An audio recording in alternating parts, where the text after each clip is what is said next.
Thank you very much. So, first of all, I would like to welcome all the fellow panelists of this program, Professor Ramu Damodaran, Professor Graham, Khaniko Sichi, Professor Pankaj Mittal ji, Shri B.B. Gupta ji from JBM, Professor Sujata Shahi ji, Dr. Rajesh, Dr. Neetu, Dr. Mrig, and especially thanks to Professor Prahlad for their cooperation in setting this program to be run as a webinar in joint partnership. The purpose of this program is to see how knowledge today that we get students recognized through the conventional mode of education. Are there any other modes of learning and knowledge? And when we look at that aspect, there are many ways to see how knowledge which can be gained through other means and is not getting recognized impacts the society, impacts the nation, impacts the country. So I'm just going to place a couple of charts in front of you. And one of the biggest metric that we see today in education is the general enrollment ratio. And when I look at the general enrollment ratio in country, we find ourselves and comparing ourselves with the other within the country, various regions, we find very few regions in the country today who are having higher than 50% of the GER, general enrollment ratio. This is how the education effectiveness in terms of enrollment is being measured in the country. But when we look at this low general enrollment ratio and compare it with some more metrics, I was able to pull a couple of data points for the benefit of the participants in this group. See, while the general enrollment ratio in India is 26%, and if we compare this with the global average, it is 36.7%. But when the general enrollment ratio is compared with the upper middle income countries, we are far, far behind when we look at that aspect. When we look at the population that qualifies to be counted for general education, general enrollment ratio, it is the age group of 18 to 23 years. And in India today, we have more than 140 million population in this age group. And as per the AICT report, around 37.4 million students are enrolled in higher education, which means more than 102 million population in India in the age group of 18 to 23 has not enrolled themselves in higher education, or they might have dropped out from the education. Now, there is another term that I was able to find out that AIU in their paper, Association of Indian Universities, had coined, and that is eligibility enrollment ratio. And this eligibility enrollment ratio gives us a perspective of that those students who are eligible, but they are not enrolled, because largely in India, we see after class 12th or grade 12th, a student is eligible for higher education. So when we look at from that perspective as well, we find that almost 54 million, and more than that, population in India is actually eligible to be enrolled in higher education. But they are not in higher education. They have moved into the labor market, or they are doing their own jobs, or they are not in higher education. So which leaves a large chunk not getting opportunities to get into the higher education. By bringing them in higher education, I was able to find out that the AIU report was referring that our general enrollment ratio in India can go up to 64% if this population that is eligible, but they are not in higher education, if they are brought into the ambit of higher education by virtue of they being qualified, the general enrollment ratio in the country can go up. While we know that most of the youngsters who are in the job employment market, 92% of them are in unorganized sector where they don't have any formal contract of employment. So which means that sometimes they would be getting even exploited for what they are. And if this population gets an opportunity of getting into the higher education framework, their opportunity of more sustainable livelihood and more refined employments and productive contribution can go up. The India Skills Report employability is also referring that the job readiness of the people who are passing out from the higher education institutions, only 46% of them are job ready. And in fact, one important data point was that I could find out was that uh, when we look at the candidates who are preferred by the employers for hiring, 40% of the demand is largely seen from 1 to 5 years of experience. And only 15% is seen from the freshers who are moving out of the institutions, which means people who have entered into the job market, their demand is high, but if they are supplemented with higher qualification opportunities, their career progression, their career opportunities can also go up.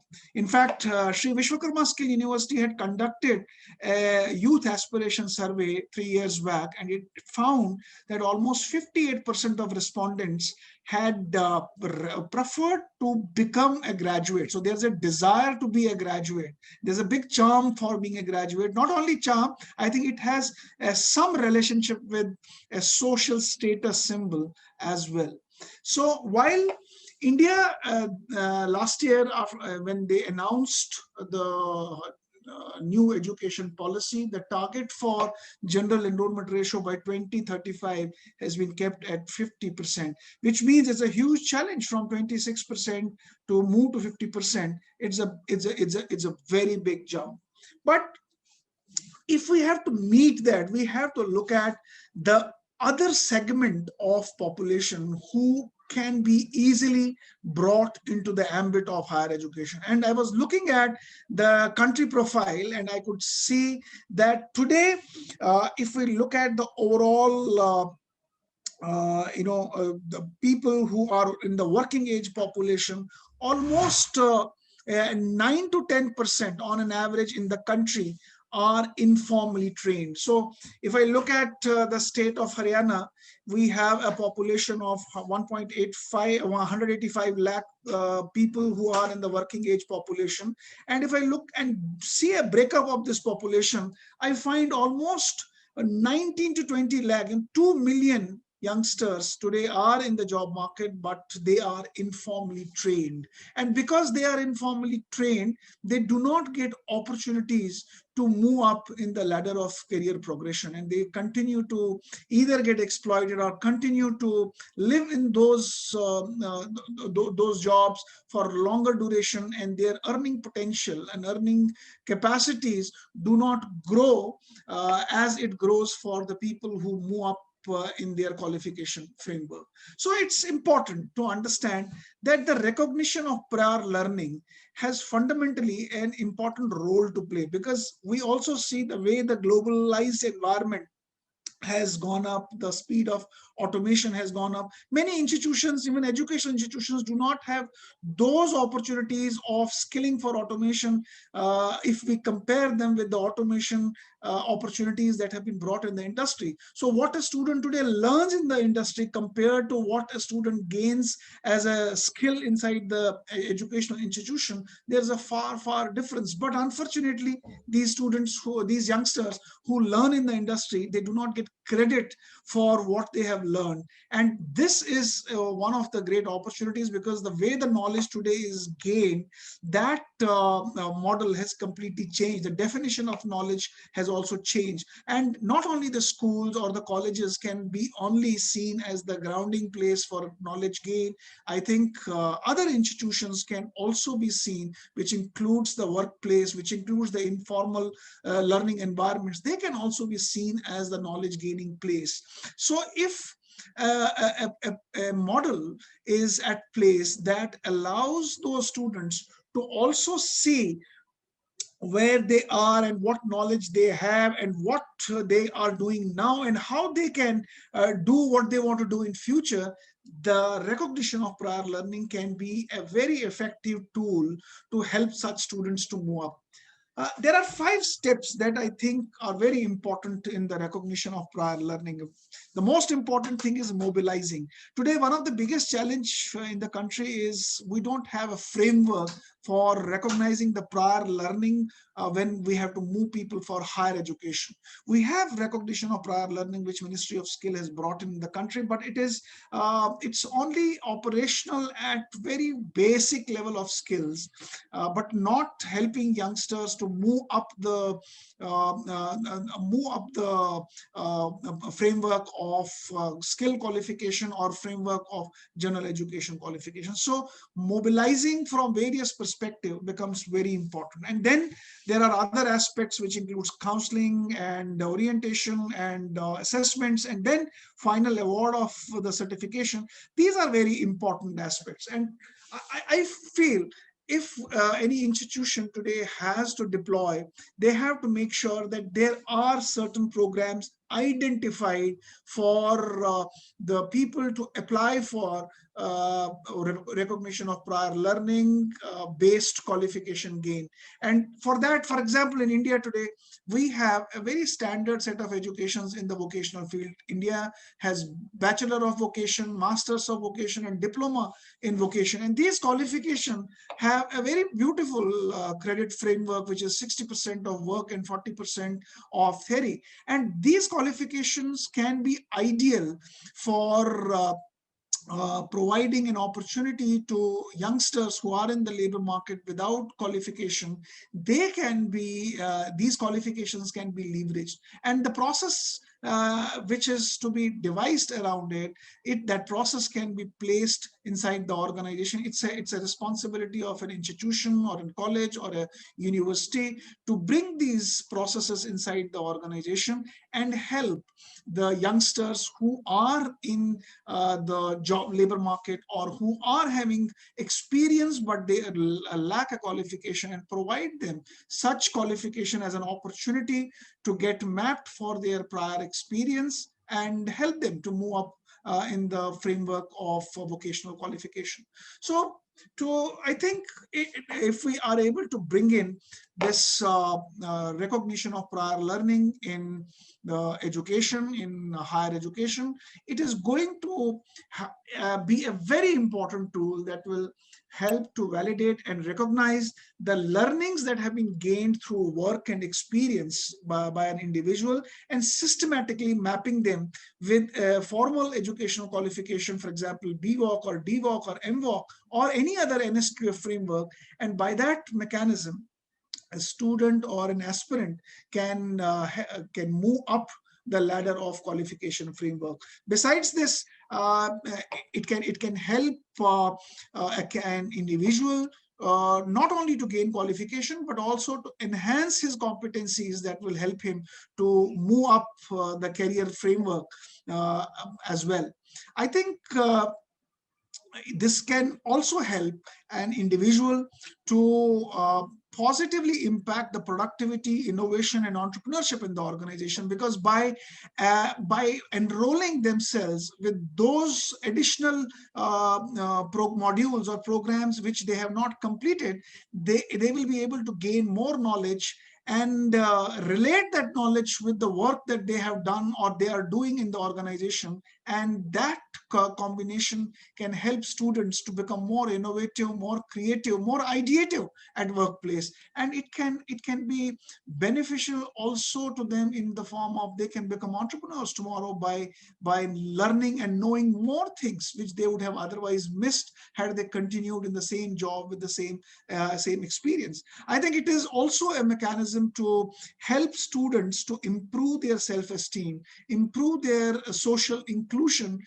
which today we are lacking because we are not allowing more than 100 million youngsters in the age group of 18-23 to come in the qualification framework. So most of these benefits can help students to move vertically as well as horizontally in various qualifications as they are provided to them. I was looking at various countries who have already deployed this framework. If you look at Australia, UK, Malta, Finland, Germany, and many other countries like Switzerland, USA, France, they have already deployed in various proportions. Some of their institutions, universities, and some policies have been framed by these countries. And there is a very structured method through which they allow these youngsters to come and enroll themselves through an assessment process where up to 50% or up to 75% credits can be exempted for the by virtue of assessing them for the previous experiences, and through that they will be able to enroll themselves in the higher qualifications and move up the ladder of growth and development. So I think if we have to move up and we have to provide an inclusive environment, we need to leverage this recognition of prior learning. In India, we conducted a small survey, and unfortunately what we found that the awareness is one of the biggest challenges today in India. People are not completely aware about the recognition of prior learning. Not only they are completely aware, they do not have understanding of the entire processes. However, when we did a deep dive with the larger audience in the country, with the academic leaders in the country, we found that most of them, almost 90% of them, feel that it can help country to improve the general enrollment ratio if this model is deployed, a policy is developed around it. And we also found that there is a big challenge today. Even if the model is brought in, there is a big challenge in terms of faculties, teachers, assessors, who actually lack today's skills of doing assessment and mapping of prior experience with the existing programs. So that aspect, if it is incorporated, if the skills are built and relevant policies and models are established, I think it can help a country to move up. Industry is very gung-ho about it, and industry feels that if a prior assessment based qualification framework is brought in, it can help in improving the productivity, it can help in improving the career progression of individuals. However, we have certain challenges today that are preventing us. We have challenges where there is lack of awareness, there is lack of skills among the teachers, lack of understanding among the industry. Even the industry is not fairly aware about that this model is existing or this model can help them. But industry experts, when we talk to them, they feel that if such a model is brought in, it can help their industry as well as it can help to improve the livelihood and employability in the country. We have big opportunity in the country. If you look at the SH report, it says that thousands of institutions in the country have huge capacities available today for the students. Most of the institutions today, when we look at certain reports, have less than 200 students enrolled. Only 4% of the institutions in the country have more than 3,000 students enrolled, which means there is a large capacity unutilized. And if this fusion is done, the prior experience is made as one of the opportunity areas for enhancing qualification. It can open gates for millions of youngsters. The colleges can enhance their capacity. It will also make inclusivity a hallmark of learning and can create a diverse learning culture at the educational institutions as well, because you will have regular students, you will have students coming through RPL, and there can be fusion of academia and experience inside the campuses, and it can enhance the overall learning outcomes and experience at institutions, at the workplace, and can eventually help nations to move and grow and progress. So with that, I stop myself, and thank you very much for giving me this opportunity of presenting. Thanks.